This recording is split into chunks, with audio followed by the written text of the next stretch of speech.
Bismillahirrahmanirrahim. Assalamualaikum warahmatullahi wabarakatuh. Perkenalkan, nama saya Nira Suartina, program studi Manajemen Pendidikan Islam semester 6. Sebelumnya saya ucapkan terima kasih kepada Ibu Dia Haryani, SPD MPD selaku dosen pengampu mata kuliah Komunikasi Pendidikan yang telah memberi kesempatan kepada saya untuk menyelesaikan tugas ujian tengah semester mata kuliah Komunikasi Pendidikan. Baik, saya di sini akan menjawab pertanyaan yang pertama, yaitu jelaskan pengertian komunikasi pendidikan. Menurut Atep Aditya Barata, komunikasi merupakan proses penerimaan atau pengiriman pesan, berita, atau interaksi yang dilakukan antara dua orang atau lebih. Sedangkan pendidikan menurut Ki Hajar Dewantara adalah pendidikan merupakan suatu tuntutan di dalam hidup tubuhnya anak-anak. Maksudnya yaitu pendidikan itu menuntun kekuatan kodrat peserta didik agar sebagai manusia dan anggota masyarakat dapat mencapai keselamatan dan kebahagiaan yang setinggi-tingginya. Nah, dari pengertian tersebut dapat kita tarik kesimpulan bahwa komunikasi pendidikan merupakan suatu tindakan yang memberikan kontribusi besar dalam pemahaman dan praktik interaksi komunikasi dalam organisasi pendidikan serta semua tindakan yang terlibat di dalam organisasi pendidikan. Selanjutnya saya akan menjawab pertanyaan soal nomor 2, yaitu jelaskan fungsi-fungsi komunikasi dalam pendidikan. Nah, di sini ada 4 fungsi. Yang pertama yaitu fungsi informatif. Nah, fungsi informatif ini berfungsi untuk memberikan keterangan, data, dan juga memberikan informasi yang berguna kepada manusia. Nah, kalau contohnya di dalam pendidikan itu, seorang pendidik dapat menyampaikan apa saja kepada peserta didik, baik itu secara lisan maupun tulisan. Nah, fungsi yang kedua yaitu fungsi edukatif. Nah, fungsi edukatif ini berfungsi untuk mendidik masyarakat, mendidik setiap orang dalam pencapaian kemandirian. Kemudian yang ketiga yaitu fungsi persuasif, mempengaruhi dan dipengaruhi orang lain. Maksudnya adalah dengan komunikasi, seseorang itu bisa berperilaku sesuai dengan apa yang diinginkan oleh komunikator. Nah, yang terakhir yaitu fungsi rekreatif. Nah, fungsi rekreatif ini berfungsi untuk memberikan menghibur orang lain pada saat yang memungkinkan. Contohnya dalam proses pembelajaran itu, di sela-sela pembelajaran guru itu bisa memberikan games atau cerita-cerita yang bisa membuat peserta didik itu tidak jenuh dengan pelajaran-pelajaran. Next, pertanyaan nomor 3 yaitu jelaskan unsur-unsur komunikasi pendidikan. Nah, di sini terdapat 2 unsur. Yang pertama yaitu manusia. Bagaimana yang kita ketahui bahwa manusia itu bertindak sebagai penyimpan, pengelola, penyaji, dan penerima pesan. Di dalam dunia pendidikan kita bisa melihat bahwa seorang pendidik itu bertugas sebagai komunikator yang menyampaikan informasi kepada peserta didik dan peserta didik itu bertugas sebagai komunikan yang mendengarkan atau menerima informasi. Nah, unsur yang kedua yaitu alat. Nah, alat ini sebagai salah satu penunjang yang dapat memunculkan rasa senang kepada peserta didik dalam proses pembelajaran. Contohnya itu seperti adanya papan tulis, kemudian peta dan global, buku pelajaran, serta alat-alat penunjang sarana dan prasarana lainnya. Selanjutnya pertanyaan nomor 4 yaitu jelaskan model-model proses komunikasi dalam pendidikan. Nah, di sini terdapat 4 model. Yang pertama yaitu komunikasi dengan Allah. Komunikasi dengan Allah merupakan dasar utama dalam menata hubungan dengan sesama. Logikanya seperti ini, kalau misalnya hubungan kita baik dengan Allah, maka maka otomatis hubungan kita dengan manusia pun akan baik. Begitu pula sebaliknya. Nah, yang kedua yaitu komunikasi antar anggota keluarga.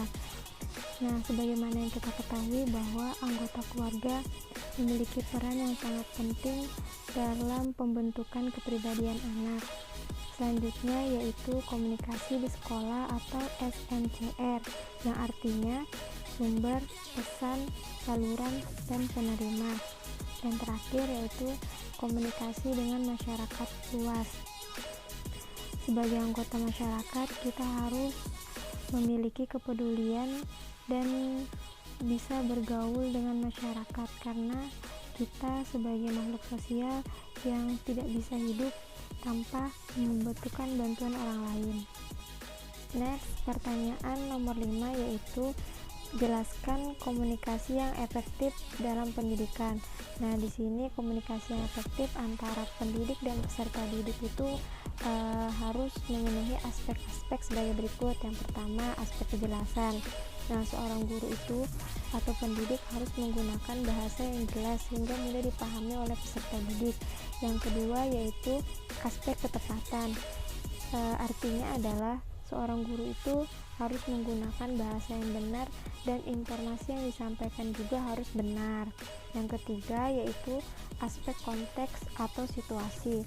Jadi bahasa dan informasi yang disampaikan itu harus sesuai dengan keadaan atau lingkungan di mana komunikasi itu terjadi. Selanjutnya yaitu penyampaian metode yang salah. Nah, seorang guru ini harus memiliki komunikasi yang baik dalam proses pembelajaran. Jika seorang guru itu menyampaikan dengan metode yang salah, maka akan menghambat dalam proses pembelajaran siswa. Yang terakhir yaitu lingkungan. Nah, suatu pembelajaran itu akan berjalan baik jika kondisi atau tempat pembelajaran itu mendukung. Contohnya kalau misalnya tempat pembelajarannya panas, ramai, maka akan mengganggu dalam proses pembelajaran. Baik, selanjutnya yaitu pertanyaan nomor 6. Jelaskan hambatan-hambatan dalam komunikasi pendidikan. Adapun hambatan-hambatan dalam komunikasi pendidikan diantaranya yaitu yang pertama penggunaan bahasa. Nah, sebagaimana yang kita ketahui bahwa seorang pendidik dan peserta didik itu pasti memiliki latar belakang bahasa yang berbeda. Maka dari itu, seorang pendidik harus menyesuaikan peserta didiknya agar dalam penyampaian informasi atau pembelajaran itu lebih mudah dipahami oleh peserta didik. Kemudian yang kedua yaitu kesalahpahaman setiap peserta didik. Nah, setiap peserta didik itu kan pasti memiliki pemikiran yang berbeda-beda. Contohnya ketika guru memberikan games di tengah-tengah pembelajaran, tujuannya yaitu untuk mengasah kemampuan peserta didik, tetapi peserta didik ini malah keasikan dengan gamesnya dan melupakan tujuan dari games tersebut. Nah, yang ketiga yaitu media komunikasi yang buruk atau pembelajaran yang dilakukan di luar kelas. Last question, pertanyaan terakhir yaitu jelaskan kiat-kiat dalam meningkatkan komunikasi bagi anak pendiam. Nah, di sini ada cara mengatasi peserta didik yang pendiam di dalam kelas. Yang pertama yaitu mendekati anak secara personal. Nah, di sini peran pendidik yaitu bisa menggunakan waktu seperti jam istirahat, bisa melakukan pendekatan kepada siswa, kemudian bisa menanyakan apa yang membuat siswa itu menjadi pendiam, tidak percaya diri, dan bisa memberikan solusi-solusi agar peserta didik tersebut tidak pasif di dalam kelas. Kemudian yang kedua yaitu memberikan kepercayaan. Nah, di sini kita bisa mengurangi rasa minder peserta didik itu dengan cara melakukan tes minat bakat mereka. Setelah kita tahu minat bakat mereka di mana, kita bisa menguji atau melatih potensi mereka. Misalkan mereka itu cenderung ke leadership atau pemimpin, kita bisa menjadikan mereka ketua kelas. Nah, kemudian yang ketiga yaitu kita bisa mengubah metode pengajaran di kelas. Misalkan kita melakukan metode diskusi supaya peserta didik itu semua berperan aktif, tidak ada yang berdiam diri, kemudian sibuk dengan kegiatannya.